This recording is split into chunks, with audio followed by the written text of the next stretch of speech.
Bienvenidos a Cultura Legal.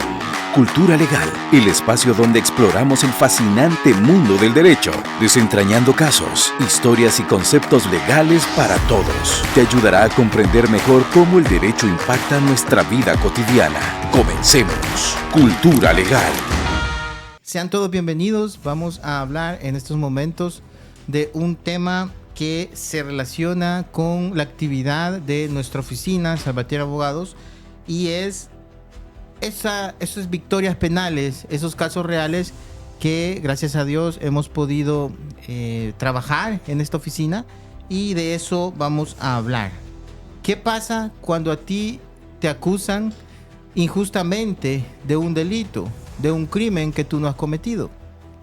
¿Qué pasa cuando estás siendo procesado por un delito el cual tú nunca cometiste y estás jugándote tu libertad, tu prestigio, tu reputación?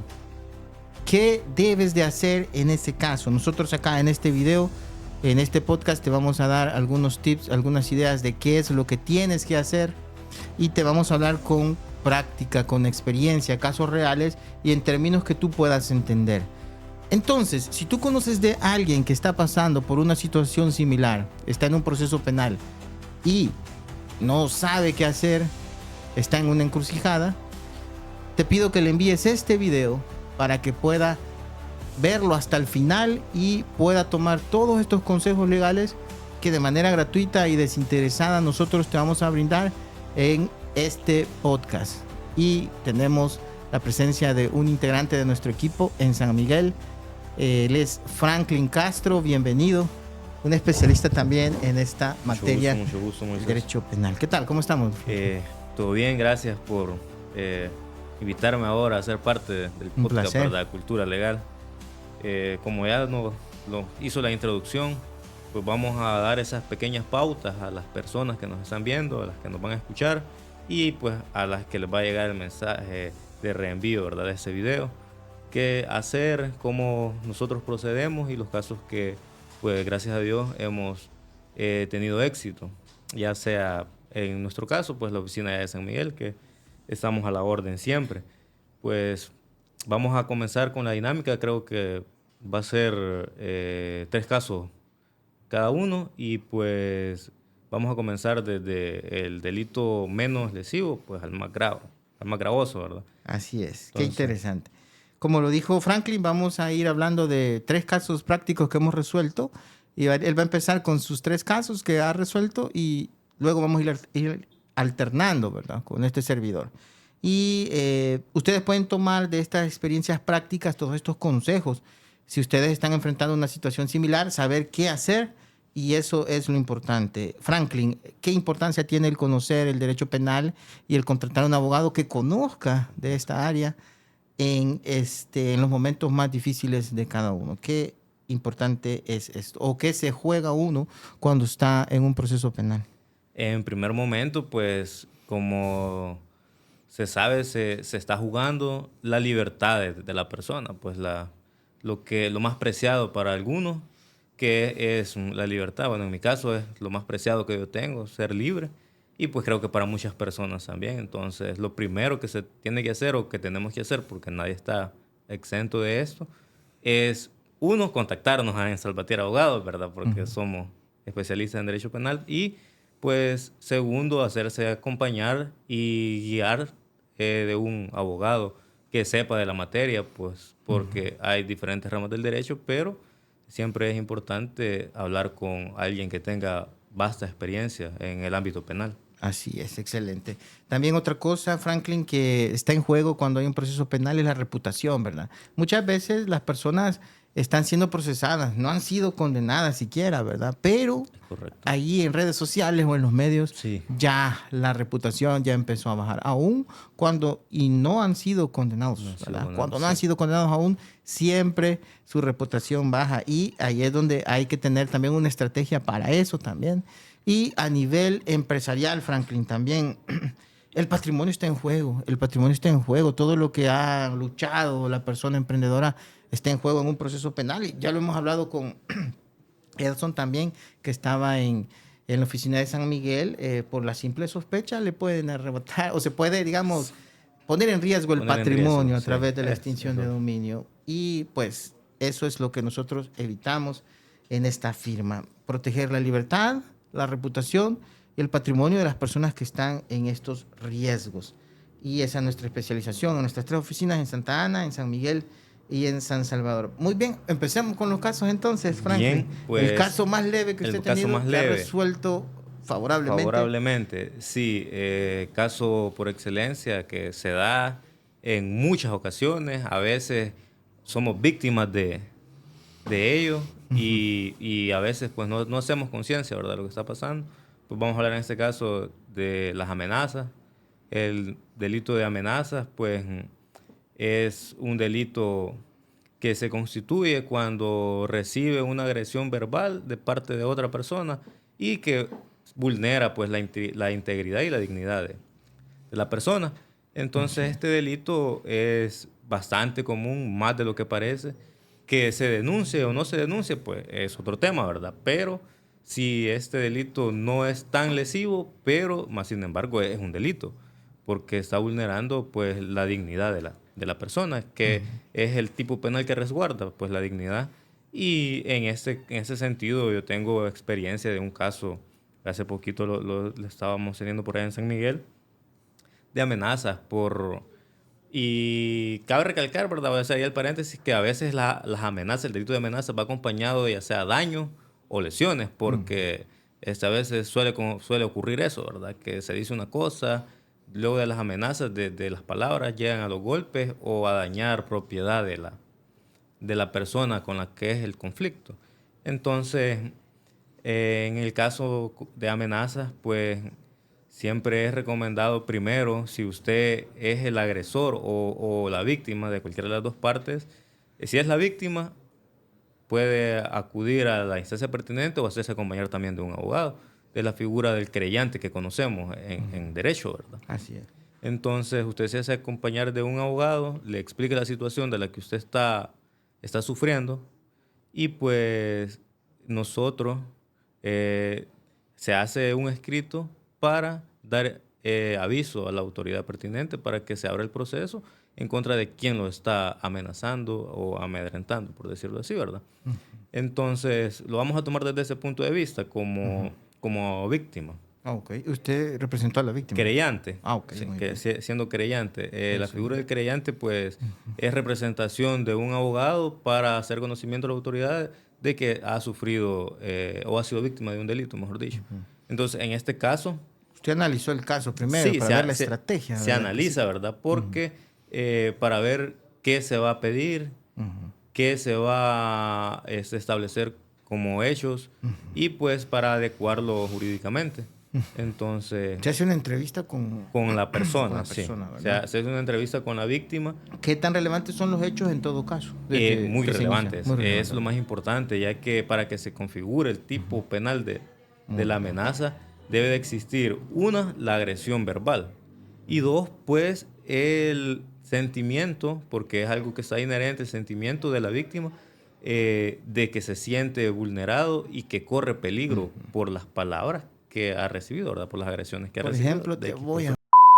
Esa es muy común, te voy a hacer aquí, te voy a... Atenete a las consecuencias. Sí, aunque no diga directamente aunque te voy a no matar, diga ¿verdad? directamente te voy a hacer eso o aquello, ya la amenaza pues ya queda en el subconsciente. Queda en el subconsciente de la persona y pues genera el miedo latente de sufrir un altercado, un percance o que atenten pues ya con la dignidad y la integridad física de ¿Qué es la lo persona. que hizo entonces en ese caso para lograr el objetivo ahí? Para lograr el objetivo, primero pues se hace la entrevista con la víctima en este caso. La víctima plantea la situación, primero los hechos que llegan, los hechos materiales que constituyen el delito y pues lo que hacemos nosotros es adecuarlo para hacer la solicitud a los tribunales correspondientes, ¿verdad? Entonces, luego de la entrevista se aclaran los hechos y se le explica al cliente, ¿verdad? Que en estos casos lo más recomendado, yo siempre lo recomiendo, se puede hacer a través de una mediación. se impulsa el proceso, se citan a las partes y pues en sede judicial se llega a un acuerdo, ¿verdad? A través de la conciliación. A través de la conciliación. En un juzgado de paz. En un juzgado de paz. Ah, muy bien. Sí, yo creo que lo más rápido es como que la mejor solución en este tipo de casos. Es donde ya no ha habido alguna gravedad, ¿verdad? Es lo más indicado. Es lo más indicado, sí, porque... ¿En cuánto tiempo se resolvió?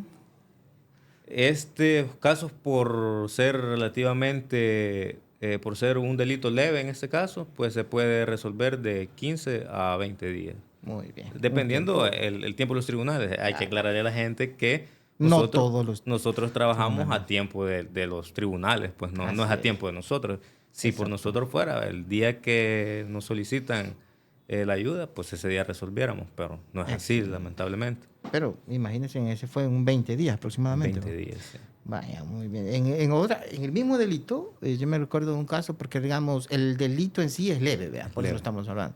Entonces yo me acuerdo que también que a inicios de este año hubo un proceso también por amenazas, pero no fue en el ámbito de la conciliación, sino que ya fue judicializado. Se llevó el proceso, se llegó hasta la última instancia. Correcto, llegó hasta la vista pública. Ya en vista pública, ya que hayan pasado las primeras dos audiencias, la inicial y la preliminar.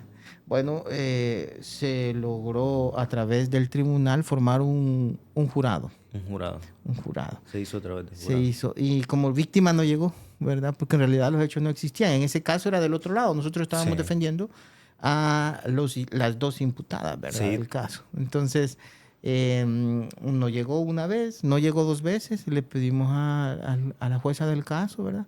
Que se hiciera la audiencia aún sin la presencia de ella. Y ella accedió, porque se le había notificado correctamente y aún así no había llegado. Entonces, al final se desarrolló la audiencia, ¿verdad? Sin la víctima, solo con la representación fiscal. Y la jueza, al final no era ella la que iba a decidir, sino el jurado que se había nombrado. Y pues el jurado dictó la absolución, ¿verdad? Un fallo absolutorio.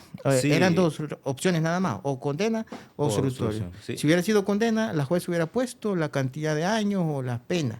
Pero como fue por jurado y fue absolutorio, fue completamente resuelto. Sí, en esos casos, Moisés, bueno, tiene que ser las personas que nos están escuchando, nos están viendo, tienen que ser sumamente cuidadosas porque pueden estar del otro lado también. Es correcto. Pueden ser acusados de delito de amenaza solo por, qué sé yo, una broma. Exacto. Y puede constituirse, pues, porque si a usted lo denuncian por amenaza, va a ser requerido por los tribunales correspondientes. También con el sistema de parejas, ¿verdad? A veces hay mucho pasionismo entre ellas y ya con solo que la pareja le diga, mira, te voy a hacer algo. O sea, puede tomar la pareja por el lado de un proceso de violencia intrafamiliar o puede ser y si no están casados y todo lo demás se pueden ir por el lado penal y van a enfrentar un proceso penal. Un proceso penal siempre por el delito de amenaza. También lo podemos hacer mención del lado del imputado, ¿verdad? En este caso, o del acusado, por decirlo de mejor manera. También lo que se debe hacer en estos casos, Moisés, cuando tú estás siendo requerido por un tribunal por el delito de amenaza, que te quieren juzgar por el delito de amenaza, pues lo más viable, como siempre, pues tratar de conciliar con la persona. Ya si no se puede conciliar, pues se tiene que montar y planear la estrategia adecuada para poder descargar los hechos. En ese caso, es totalmente de acuerdo, es totalmente cierto lo que tú dices, Franklin, porque en ese caso así fue, o sea, hubo un arreglo conciliatorio, pero la víctima llegó a decir que no se había cumplido, aunque no eran así los hechos. Ya, ¿qué pasó? Se reabrió. Ya cuando llegó a vista pública, o sea, nos hizo presente, ¿verdad? Pero en todo caso, siempre hay que tener en cuenta eso, que hay que mejor resolverlo en la primera audiencia, ¿verdad? Porque se puede, pues. Se puede. Y así se evita también un desgaste en los tribunales de estar yendo a audiencias. Muy bien, pasamos al segundo caso. Vamos subiendo la escalerita. Vamos a subir un poco y pues voy a hablar sobre un caso, un proceso que tuve de posesión y tenencia. Okay. De posesión. ¿Con fines o sin fines de tráfico? Lo habían colocado con fines de tráfico. Es que eso siempre sucede, pues, porque... Por costumbre. Sí, al imputado, al presunto infractor, siempre le van a colocar, pues, lo que lo amarre más al delito. La gravedad. Por decirlo así. O sea, siempre van a colocar, aunque sea el más grave. Muy bien. Y, pues, en ese sentido, lo que se hace es, la sustancia era cannabis, mejor dicho, como se conoce comúnmente, la marihuana, ¿verdad? Él se le encontró una cierta cantidad que sobrepasaba el límite establecido en la ley, que son 2 gramos, si no mal recuerdo, ¿verdad? Para posesión, ¿verdad? Para posesión, sí. Entonces, en primer momento, se había hecho, o a él le estaban atribuyendo el delito de tráfico, pero se logró cambiar el tipo penal a posesión y tenencia porque no configuraba. Lo que se hace en esos casos, para las personas que nos están viendo, es primero, como siempre, llegar a pedir asesoría y la representación de un profesional del derecho, un abogado. Sí. Entonces, 100%. después de eso, se habla con las personas, en este caso, ya sea la compañera de vida, esposa, padre, madre, incluso hasta los hermanos, Así es. para recopilar datos de dónde se encuentra detenido, si fue en el momento o si fue hace cuántos días, para poder, o tratar, mejor dicho, de hacer una pequeña entrevista con el detenido, ¿verdad? En Bartolina, en sede policial. Así es. En mi caso, pues, acababa de suceder el arresto a un joven de allá pues, del oriente del país, y llegó la mamá y nos buscó que si le podíamos ayudar. Entonces nosotros, claro que podemos ayudarle, porque siempre se busca la manera, pues hay forma de darle solución a estas situaciones. No hay caso imposible. No hay caso imposible, solo caso mal trabajado, correcto. Esa es una regla de oro. Entonces, me desplacé a sede policial, a entrevistar al muchacho, ¿verdad? Que se encontraba en la Bartolina. Pues le dije que me comentara cómo habían sucedido las cosas, que me narraba y sobre todo, pues, que digan la verdad. Tanto las personas que buscan ayuda para sus familiares, como el detenido, si se puede entrevistar, pues tienen que decir la verdad. Porque nosotros como abogados no podemos trabajar con mentiras. Porque no se puede fundar o fundamentar una base legal a través de... La fuerza está en la verdad. En la verdad. 100%. 100%. Defensa. Entonces, luego de la entrevista, los hechos más relevantes que me comenta el detenido es que sí, que él portaba cierta cantidad porcionadas en 2 bolsas pequeñas, y que él iba caminando y pues le hicieron un llamado de atención, lo detuvieron, se las encontraron. Él dijo que era para consumo propio y pues legalmente, o sea, los agentes captores actuaron bien porque tenían que recluir, tenían que detenerlo, ¿verdad? Para hacer investigaciones posteriormente. Pues yo ya iba preparado porque nosotros preparamos el escrito para que nos nombren como defensores, porque no es solo llegar y decir yo soy el defensor, sino que las personas deben entregarnos a nosotros pues un escrito nombrándonos defensores particulares de la persona que está siendo acusada del delito en cuestión. Luego de eso, pues nosotros nos diligenciamos a sede fiscal para constatar cuál era el delito ya conciso que se le atribuía, y posteriormente pues al tribunal al que se había puesto a disposición. En este caso, si no me recuerdo, creo que era el primero de Paz de San Miguel. Y pues se da el caso, se hace la primera audiencia. Se hace la audiencia inicial, pues solo con el requerimiento y demás actuaciones, ¿verdad?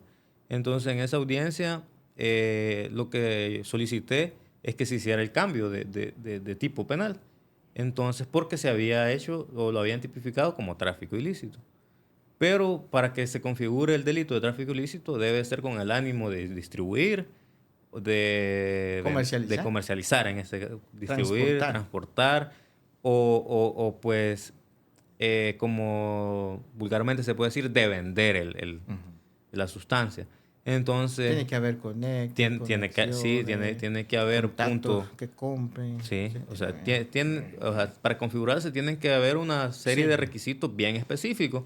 En cambio, la posesión y tenencia, pues un poco menos lesiva, Y pues se puede, en este caso yo alegué la posesión y tenencia y posteriormente, mientras llegaba pues el desarrollo del proceso, la medida sustitutiva a la detención provisional, porque era para autoconsumo, como él alegaba, pues.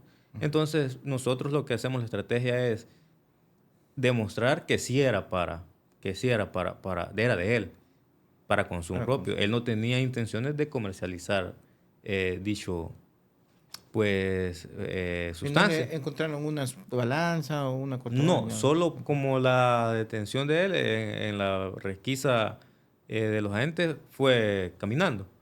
Pero no, él no la llevaba porcionada, pero a saber, ¿verdad? Y entonces son situaciones que no configuran. O sea, lo que nosotros buscamos es los hechos y la narración para configurar el delito. Entonces, ¿qué es también lo que hace la parte acusadora? O sea, que usted pidió el cambio de calificación. Pedí el cambio de calificación jurídica para que lo hicieran posesión y tenencia. Sin fines de tráfico. Sin fines de tráfico. Y se abre la posibilidad. Se abre la posibilidad de pedir una medida alterna a la detención provisional. Pues esto quiere decir, pedir la medida alterna es que él pueda estar atado al proceso mientras llega la audiencia preliminar y la vista pública en libertad, básicamente, en libertad, no recluido en un centro penitenciario ni en Bartolina. Entonces, gracias a Dios se planteó y se pidió también la diligencia al juzgado de que le hicieran el examen médico de reconocimiento de sangre para encontrarle, ¿verdad?, la sustancia y así acreditar que era de él para consumo. Entonces, lo abordamos por esa vía y pues cuando ya se llegó pues la audiencia preliminar, nosotros bueno, pedimos el sobreseimiento definitivo así se hace referencia a la conducta autorreferente, que si bien es cierto, son sustancias ilícitas, pero lo que protege este tipo penal, ya sea el tráfico ilícito, la posesión y la tenencia, es la salud pública. O sea, la salud pública, tenemos que, primero para entenderlo, ver las esferas que protegen los tipos penales, las esferas jurídicas. Entonces, la salud pública es la esfera, digamos, más amplia en el sentido de que para que se configure y usted dañar la salud pública, debe de comercializarla porque está dañando a la colectividad o a la sociedad, en fin, con la sustancia que usted está proporcionando. Pero si solo es como se hizo, como se alegó la conducta autorreferente y se demuestra a través del estudio de sangre, que era para él afecta, si bien es cierto, afecta su propia salud, pero no la salud de las demás personas que constituyen la sociedad salvadoreña. Entonces, bajo esa línea lo trabajamos, lo llevamos por ahí y pues se logró el objetivo, que es el sobreseimiento. Para poner al tanto también a los que nos ven, ¿verdad? ¿Por qué decimos que es más grave el delito de amenazas, que tiene una pena de 1 a 3 años, ¿verdad? Amenazas simples.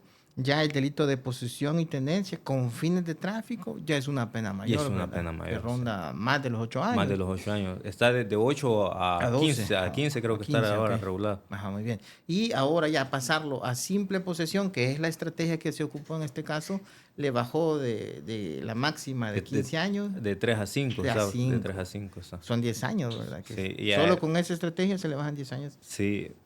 Recordemos que tal vez las personas pueden decir, pero él sí era culpable. Sí, es culpable, pero el objetivo y el fin del derecho penal es ayudar a los infractores a que posteriormente se vuelvan a reinsertar en la sociedad, pues, que es la finalidad del derecho penal. Sí castiga, pero... Y también está el principio de proporcionalidad y que lo podemos aplicar, ¿verdad? No se puede castigar a alguien por algo que cometió, pero que no era tan grave, con una pena tan severa, ¿verdad? Sí. Eso, haciendo alusión al principio de buen derecho, ¿no? Zaffaroni es muy bueno en eso. Sí. Ahora vamos con, me falta también rápidamente de este caso y voy a poner el mismo también. Fíjese que en un caso, en un juzgado de paz inició el proceso, ¿verdad? Fue detenido. No estábamos representándolo en la primera audiencia, lo tomamos ya en instrucción. En instrucción solicitamos una audiencia especial por un delito parecido, posesión y tenencia, con fines de tráfico, ¿verdad? Entonces, nos la denegaron la audiencia, la solicitud, o sea, dijeron no al lugar. Nos fuimos a la audiencia preliminar, que es la segunda audiencia, y en este caso, el cliente pues pudo narrar los hechos a través de la declaración que le dijimos que él tiene que dar, como dijimos, sobre la base de la verdad. ¿Y cuáles eran esos hechos que le acusaban? Esta persona tenía un expendio de licores, o sea, vendía una cantina básicamente. Una cantina. Y en esta cantina, pues, él vendía no solo licor, sino gaseosas y otro tipo de bebidas no embriagantes. Entonces, un día él estaba abriendo y llega no podemos decir si es cliente o no, porque creo que no lo conocía, con una bolsa. Ya un sujeto. Un sujeto desconocido con una bolsa que venía huyendo de una persecución policial. Con ese paquete lo tira ahí en ese lugar, en el comercio del cliente, y él se va. Llegan los policías y vieron que él tenía algo cuando entró y que cuando salió no tenía nada. Adentro había material vegetal. Mi cliente, nuestro defendido, él era comerciante, ¿verdad? No vendía sustancias ilegales ni nada por el estilo. Entonces él manifestó eso y él tenía en su comercio un flujo de efectivo por el tipo de negocio, ¿verdad? Sí. Le fue incautado el efectivo y le fue incautado y secuestrado también el material vegetal y se lo atribuyeron a que él comercializaba. Y que el dinero que él tenía era proveniente de la actividad ilícita, que era el comercio. Exacto. Entonces él manifestó esta situación a través de nuestra asesoría técnica y el juez del caso y la fiscal, que fue una fiscal muy objetiva también, ¿verdad? Escuchó atentamente todo y se le ofreció una salida alterna, ¿verdad? En ese día, en esa audiencia preliminar, él salió y nosotros pedimos una cosa que se llama libertad inmediata y restricta. Porque si no había ningún otro proceso, ellos tienen un documento que se llama situación jurídica. Ellos ahí pueden ver en las últimas 24 horas actualizada la información de si existe o no otro proceso para poder darle la libertad inmediatamente. Gracias a Dios, ahí mismo se revisó que no tenía ningún otro proceso y salió en libertad a través de ese procedimiento abreviado, ¿verdad? Yo digo, bueno, o sea, de alguna manera podemos sopesar, ¿verdad? Sí. Pasar todo el tiempo de la siguiente etapa en prisión y no teniendo garantías de que iba a salir o no en libertad, y por el otro lado aceptar una salida alterna que le daba la libertad inmediata y que como no es una persona relacionada a ese tipo de ilícitos, no tenía ningún problema, ¿verdad? Solo cumplir con las reglas de conducta que se le establecían y de esa manera él recuperó la libertad también ese mismo día. Como le digo, cada caso es diferente y hay que analizarlo, porque en el caso suyo era una persona que efectivamente sí tenía... Era un consumidor. Consumidor, no traficante ni nada por eso, pero sí era consumidor. En el caso de nosotros no, era diferente. En el caso, perdón, de aquí de San Salvador fue diferente. Pero al final, lo importante es la libertad. La libertad, sí. Principio, ¿verdad? Lo importante es conseguir el objetivo, que Exacto. es pues la libertad de nuestros representados. Así es. Le subimos volumen al tercer caso para ir... Sí, tercer y último caso. Ajá, lavado de dinero. Ok. Y ese le pusieron, ¿verdad? Lavado de dinero con fines de corrupción.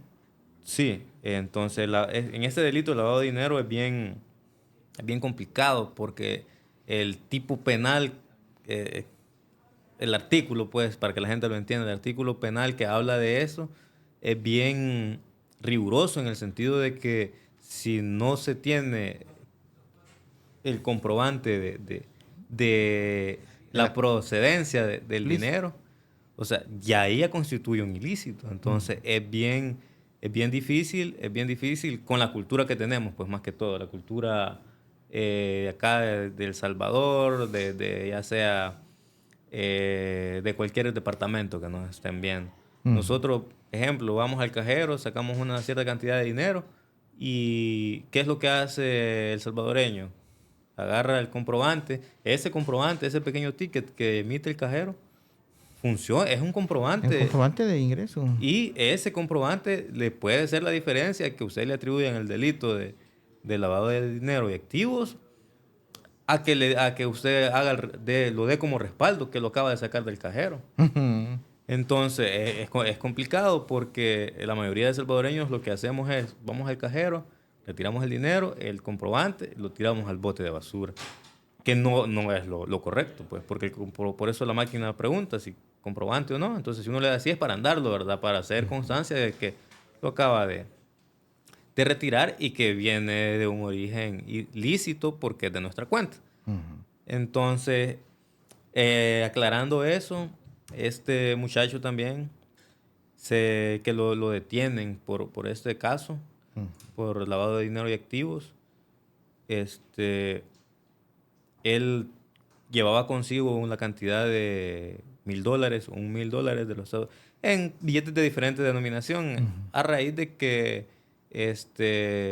por el oficio de él, los hechos eran que él era un trabajador informal, perdón, se dedicaba a la carpintería, entonces él hacía trabajos de carpintería y trabajaba en hacía trabajos propios y trabajaba en una carpintería, le pagaban en efectivo y él cobraba en efectivo. Entonces ahí... No había una documentación de la actividad económica que respaldara el giro, ¿verdad?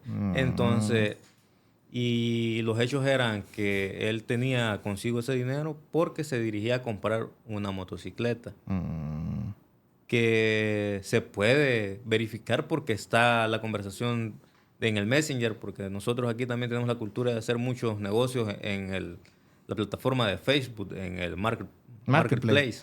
Entonces, de ahí. Es una manera informal, pero es informal, es pero comercio. Es un comercio. Un comercio ilícito. Ilícito, sí. Correcto. Entonces, él se dirigía a comprar la motocicleta, iba en un vehículo acompañado de alguien que le estaba haciendo el viaje para llevarlo a donde iba a hacer el negocio. Y pues los hechos decían que ellos se habían detenido por 10 minutos y de agentes de una unidad de la policía andaban haciendo investigaciones, los abordaron, los bajaron del vehículo, comenzaron con las preguntas de rutina y pues les consultaron si llevaban algún ilícito consigo. Entonces, la respuesta era correcta, no llevaba ningún ilícito. No llevaba nada. Al momento de hacerle la revisión, le encuentran en la bolsa de su calzoneta, short calzoneta, el dinero, ¿verdad? Y le preguntan que para qué lo quería. Y él le dijo que era que iba a comprar la motocicleta. Y que después él que lo llevaba y ya. Entonces, no sé qué pasó, no sé qué sucedió. Y pues lo procedieron a detenerlo y a llevarlo a... Esa explicación que dio quizás a los agentes no les convenció. No les convenció lo suficiente. Lo suficiente como y como no tenía comprobante, pues la verdad no tenía comprobante.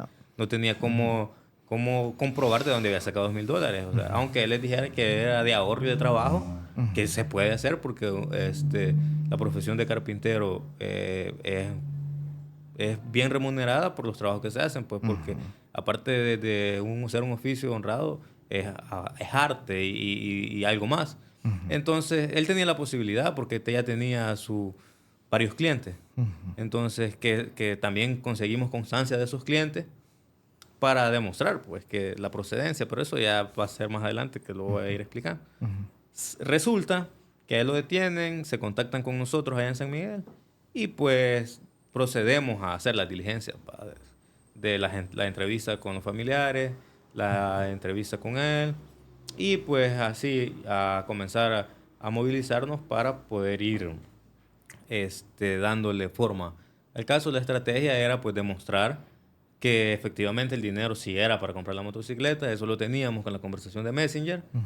Demostrar que él sí había obtenido el dinero de una parte de ahorros, de trabajo, de su oficio como carpintero. ¿Cómo se demostraba eso? Haciendo el conocimiento y mostrando que él sí era carpintero. Lo hacemos a través de álbum fotográfico de herramientas, de trabajos que él realiza y de declaraciones de los clientes. Otra parte del dinero, él comentaba que el papá le había apoyado enviándolo de Estados Unidos. Se solicitó también el reporte de remesa y los retiros de la banca en línea. Y pues también se fundamenta eso, ¿verdad? Por la complejidad del caso, lastimosamente en la primera audiencia, en la inicial, pues no pudimos hacer mayor cosa. El juez dijo que no era suficiente pruebas de descargo, ¿verdad? Para darle una medida alterna. Pero gracias a Dios en la audiencia preliminar sí si fueron suficientemente fuertes las pruebas y las valoraciones que él hace, ya que la parte o el ente acusador pues no había recopilado más de lo que ya se tenía en la audiencia inicial, ¿verdad? Entonces, y se pudo solventar en el sentido de que se amarró el proceso, pero él en libertad. Entonces, y llegamos a la vista pública. Llegamos a la vista pública, ya él presente, siempre que está en libertad, siempre se tiene que hacer presente. Y pues en sede judicial logramos recopilar un poco más de pruebas y pues se habló con él y se ofreció como declaración de propia parte, se llama esto, que él pueda declarar cómo ocurrieron los hechos, dónde sucedió, cuándo sucedió y pues prácticamente los hechos desde el punto de vista de él, ¿verdad? Entonces, efectivamente, él declara, explica los hechos, cómo fue que lo detuvieron, el día y hora que lo detuvieron, cómo fue el proceder de los agentes captores y el proceder de los agentes captores donde encuentran el dinero no coincidía con lo que ellos habían declarado. Entonces ahí era que se había hecho la contravención, ¿verdad? Por eso en la primera audiencia, que es la inicial, no pudimos alcanzar, ¿verdad?, la libertad de él provisionalmente. Entonces, nosotros estamos preparados, como Salvatierra Abogados, estamos preparados para esas audiencias. Claro que sí. Entonces, la parte fiscal lleva a los agentes captores para entrevistarlos, lleva también un perito porque ahí se pone un poquito más interesante el caso, ¿verdad? Entonces, y me consultan si estaba de acuerdo en dejar por sentada la prueba y que no declararan los peritos y los agentes captores. Entonces, nosotros, como somos muy diligentes y la garantía es de nosotros es pues hacer un trabajo bien hecho. Entonces le dije que no era posible, o sea, esa es una buena estrategia, sí, imposible. Si van a presentar pruebas, que vengan todas. Imposible, entonces le digo yo, no, páselos, que declaren y ella me pregunta, ¿los va a interrogar? Sí, correcto, yo los voy a interrogar, le digo, o sea, vamos a ver qué tienen que decir. ¿Los peritos en este caso, por el tipo de delito, eran contadores? No, ahora voy a ese caso, mira, Moisés. Ellos, el agente acusador, en el dinero por ser tráfico ilícito, por ser lavado de dinero y activos, entonces ellos le mandan a hacer un estudio de iones, le llaman ellos. Es una diligencia que se hace con el Instituto Salvadoreño de Medicina Legal y para la mala suerte de este muchacho, 16 billetes de esos que hacían los $1,000 tenían moléculas de alcaloide, de cocaína. Entonces, ahí ya ya ellos ya estaban solicitando que no solo era lavado de dinero y activos, sino que era lavado de dinero y activos con fines de tráfico. Porque el dinero supuestamente que ellos decían, alegaban que era procedente de una actividad con relación a tráfico de drogas. Entonces, la estrategia que montamos y que armamos fue, ellos tienen el estudio, pero el estudio de iones, si bien es cierto, revela que el dinero, el billete en este caso, ha estado en contacto con una sustancia ilícita, pero no lo vincula. Pero no lo vincula. O sea, ese billete pudo haber andado rodando de mano en mano, de tienda en tienda, de persona en persona. Pero ese peritaje no establece que el billete sea procedente de una actividad ilícita. Que él haya realizado. Él demuestra que ha estado en contacto, pero no demuestra de dónde viene. O sea, y el dinero pasa de mano en mano. De mano en mano. Es un bien fungible que anda rodando en todo. El comercio salvadoreño, pues incluso hasta instituciones bancarias. O sea, entonces comenzamos con el desfile probatorio en la audiencia. Él declara, se hacen pasar a los, en este caso, los agentes captores y comienza ella, ¿verdad? En este caso era una señorita, una representante fiscal y pues comienza ellos bien íntegro, comienzan a orientar a su testigo. Lo orientan y pues cuando se me da la oportunidad de hacer el interrogatorio. ¿Contrainterrogatorio? Sí, yo le consulto primero al juez si me daba libertad de interrogar, si yo podía plantear las preguntas como yo quisiera. Y el juez accede y me dice, sí, como usted quiera, licenciado. Y pues inicio yo. Y lo primero que yo quería demostrar era que lo que ellos ya habían dicho no concordaba con el dictamen de acusación, porque el dictamen de acusación lo establecían en lugar y tiempo diferente del que ellos ya habían dicho. Entonces, lo que yo quería hacer era dejar por sentado eso. Y entonces le pregunto que si la captura había sido donde él le había comentado a la fiscal. Entonces, y él reitera y dice, sí, pero porque en el dictamen de acusación dice que usted dijo que había sido en tal parte. O sea, no era la misma ubicación. Es como un ataque a la credibilidad, ¿verdad? Porque Sí, es doble versión. o sea, lo que buscamos nosotros en los interrogatorios y los contrainterrogatorios es desvirtuar la declaración de que se ha ofrecido, pues, porque una, lleva muchas irregularidades en la narración y dos, pues, uno puede notar que no se veía seguro, no se veía la convicción de sí, fue así, así, así. Entonces, comencé yo por ese lado, ¿verdad? A plantearle las preguntas. Entonces, en la declaración, el acusado dijo que el dinero lo tenía en la bolsa, él dijo que lo tenía escondido para que se configurara el delito escondido en sus partes íntimas.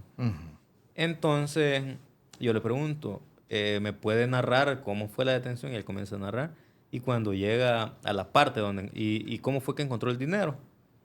Entonces, ya él ahí cambió la versión. Una mentira es cambiante. Y, o sea, y la verdad no, dijo, cambió la versión que ya no la había encontrado ahí, sino que la tenía amarrada en la pretina del short. Entonces, y le digo yo, pero como, bueno, nosotros lo que hacemos es que vamos anotando preguntas que realiza la entidad fiscal para irle estudiando. Entonces le digo, pero usted ya había dicho, aparte que eso con la experiencia, ¿verdad? Se logra memorizarse la pregunta de la otra parte y lo que contestó el que está declarando. Y también eso no es como muy viable, ¿verdad? La pretina es acá y eso se puede caer fácilmente. Ajá, o sea, entonces, y le digo yo, pero si fue una pretina y usted anteriormente había dicho que lo tenía escondido en sus partes íntimas, en sus genitales. Y ahí, o sea, se sintió la tensión en toda la sala de audiencia. Y se vio la actitud corporal de él, ¿verdad? Sí, ya se puso un poco más a la defensiva, corporal, más agresivo. Entonces, y yo lo fui guiando por ahí. Luego ya no coincidía el lugar donde habían hecho la detención con el dictamen de acusación, sino que ellos ya decían otra cosa. Y así. Entonces, me fui por ahí desvirtuando cada declaración que le había dado. Y pues ya termino mi interrogatorio y le digo al juez, no más preguntas. Entonces, lo que hace uno, o lo que hacemos nosotros ahí, es sembrar la duda razonable, así se llama. Porque hay un artículo que dice que en caso de duda razonable, lo más favorable al imputado. imputado. Eso es lo que se busca en esos procesos. Y se logró. El juez se quedó con la duda y efectivamente él dice, yo le quiero preguntar algo, no me quedó claro todavía porque... O sea, aquí el licenciado le dice una cosa y allá la licenciada le dice otra cosa. ¿Cómo fue? Explíqueme, le dice. Y pues ya él comenzaba queriendo como a volver a recomponer la historia, pero ya no tenía la credibilidad ya necesaria, mucha versión, sí. Entonces, luego... Muchas contradicciones. Luego... la estrategia correcta, ¿verdad? Sí, lo más viable en esos casos. Luego, la segunda declarante, que era la otra agente que actuó. Entonces, que según el dictamen de acusación, ella solo había estado haciendo guardia. Y no le constaba de vista. No le constaba. Entonces, no era prueba. Y yo la pregunta, solo le hice una pregunta. ¿Usted vio cuando su compañero detuvo o encontró el dinero? Bueno, la pregunta fue esa. ¿Usted vio cuando su compañero encontró el dinero en las partes íntimas del acusado? No vi. ¿Y cómo sabe? Le digo. Porque usted declaró que sí sabía de eso. No, porque me dijeron, entonces no le consta. No me consta. No más preguntas. Entonces ahí queda ya establecido que ella no era la persona idónea para declarar porque no le constaba de vista y oído, sino que solo ella escuchó A ella le contaron, a ella le dijeron, más no presenció el hecho ni el acto. Todo esto dio un resultado positivo, ¿verdad? Dio un resultado positivo. ¿Cuál fue ese resultado positivo? Pues el sobreseimiento definitivo. Sobreseimiento. Definitivo. Cuando el sobreseimiento definitivo en las audiencias preliminar e inicial significa que básicamente es una absolución. Es una absolución, no sí. Más que hacer, la verdad, eso es algo muy, muy bueno. Yo solo voy a dar un resumen rapidito de un caso reciente también que hemos tenido en el cual pues a nuestro defendido lo estaban acusando de proposición y conspiración de homicidio. Tomamos el caso ya después de la primera audiencia cuando se analizó el caso, ¿verdad?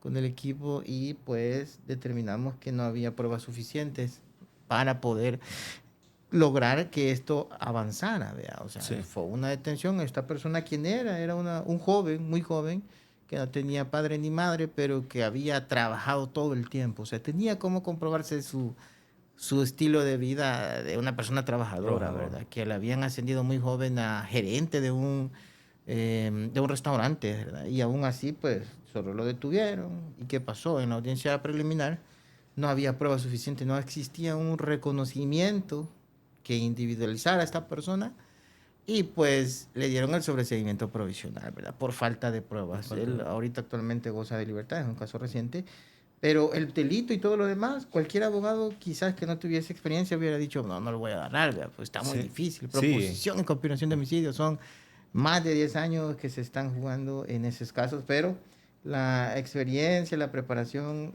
la estrategia. La estrategia es lo más importante, Moisés. Y también hay que hacerle conciencia a la gente, ¿verdad? Que si solicitan de nosotros como Salvatierra Abogados y el caso ya está iniciado y ya hay diligencias previas que nosotros no sabemos cuáles son, entonces hay que primero ser diligente y ver qué es lo que se ha pedido, qué es lo que se ha solicitado, que el defensor anterior que había hecho, pues prácticamente. Y pues desde ahí partir nosotros, ¿verdad? Ya con la nueva estrategia de defensa. Correcto, es importante la estrategia. Nosotros no somos como una oficina más, que quizás solo hay un abogado trabajando en todos los casos. No, somos más de 10 abogados que estamos trabajando en esta firma jurídica. Tenemos una mentalidad también de ir, digamos, a buscar justicia, ¿verdad? De hacer una lucha suficiente como para demostrar la verdad en los casos. Esto implica también proteger los intereses de nuestros defendidos, sabiendo previamente que son inocentes, porque hay que recalcar algo. Nosotros en la mayoría de los casos, ¿verdad? Tomamos casos únicamente de personas que han sido capturadas de manera quizás injusta y pues son inocentes según nosotros hacemos una investigación previa. Vamos entonces... Por eso es importante la entrevista con las personas. Es que la asesoría es vital, importante. Es el primer requisito, el primer filtro para poder contratarnos. Ahora bien, vamos a los mitos para concluir. Franklin, yo le voy a decir un mito y usted me dice si es cierto o si es falso. ¿Verdadero o falso? Verdadero o falso. Correcto. Primero, ahí vamos, atento. Si soy inocente, ¿no necesito un abogado? Falso. Totalmente, ¿verdad? Luego, o sea, usted necesita la defensa técnica, sí o sí. Muy bien. ¿Un defensor público me va a defender igual que un defensor privado particular? No me quiero mojar, pero voy a decir que es cierto. No se defiende igual por la carga laboral que tienen ellos. Es bastante diferente. Sí, la carga laboral hace que haya menos efectividad. Bueno, pero también hay que decir que hay buenos procuradores. No, bueno, sí. Siempre hay excepciones. Un excelente trabajo. Yo los he visto en acción. Si colabora con la policía, ¿me dejan ir? Falso. Sí. Si ya me acusaron, ¿no hay nada que hacer? También es falso. Siempre se puede hacer algo. Uh-huh. Si no tengo dinero, ya perdí mi caso. Falso. Es falso. Falso, sí. Mi caso siempre es imposible. También falso. Uh-huh. No hay caso imposible. No hay caso imposible, solo mal trabajado. Ajá, correcto. Vaya, vamos a concluir hasta acá entonces. Una reflexión que puede dar Franklin para todos los que nos han visto en este podcast. Sí, como... Un consejo que se les puede dar, que primero siempre consulten con un profesional del derecho. Pueden consultar con nosotros. Este podcast es para eso, para aclarar dudas, para llevar información útil a las personas. que a veces están desesperadas y no encuentran una solución, ¿verdad? Entonces, porque han buscado a otros defensores y pues no se les ha resuelto. Nosotros en Salvatierra Abogados nos comprometemos pues a dar resultados, que es lo que nos diferencia, ¿verdad?, de otras firmas. Y pues nada, no se dejen engañar por una persona que le diga, mira, yo te voy a sacar a tu familiar, a tu hermano, a tu amigo. Fácilmente sin trabajo, sí. Solo con el dinero, porque no es así. Los casos se trabajan para ganarse, entonces eso sería. Y el consejo más grande, que se contacten con nosotros si tienen cualquier duda, interrogante, ya sea en Santa Ana. Tenemos oficina en Santa Ana, en San Salvador y en San Miguel. Y que tengan confianza en Dios en primer lugar y después en la experiencia de nuestra firma, ¿verdad? También vamos a decir que no esperen estar en prisión para buscar ayuda. O sea, ahorita, si está iniciando el proceso, es como más fácil encontrar una solución más rápida, Franklin. Sí. Y que también pues les invito a que nos escriban a nuestro WhatsApp o en nuestras redes sociales. Si ustedes están pasando una situación difícil, nosotros estamos ahí para ayudarles con empatía, con profesionalismo y con ética. Recordemos algo, que donde otros ven problemas, situaciones difíciles e imposibles, nosotros como Salvatierra Abogados vemos estrategias legales que aplicar. ¿Qué significa esto? Nosotros analizamos un caso y vemos las posibles soluciones y analizamos en la estrategia plan A, plan B y plan C. Y ahí sí vamos seguros a enfrentarnos a esa audiencia sabiendo que vamos a buscar la mejor solución para ustedes como abogados defensores penalistas. También en el ámbito empresarial es lo mismo, ¿verdad? Buscamos que los clientes que son empresarios, que también vamos a hablar en otro podcast de eso, Franklin. Vamos a tocar los temas. Y pues buscamos que ellos realmente no tengan pérdidas, que ellos aumenten y crezcan su patrimonio con las experiencias que nosotros vamos ganando. Así es que, ya saben, pueden compartir este video, dejar sus mensajes y vamos a estar pendientes de responderles. Mucho gusto. Muchas gracias. Un gusto. Llegamos al final de este episodio de Cultura Legal. Gracias por acompañarnos una vez más. Recuerda que el derecho está más cerca de lo que piensas y estamos aquí para ayudarte a entenderlo mejor. No olvides suscribirte, compartir este podcast y seguirnos en nuestras redes sociales para más contenido. Hasta la próxima en Cultura Legal.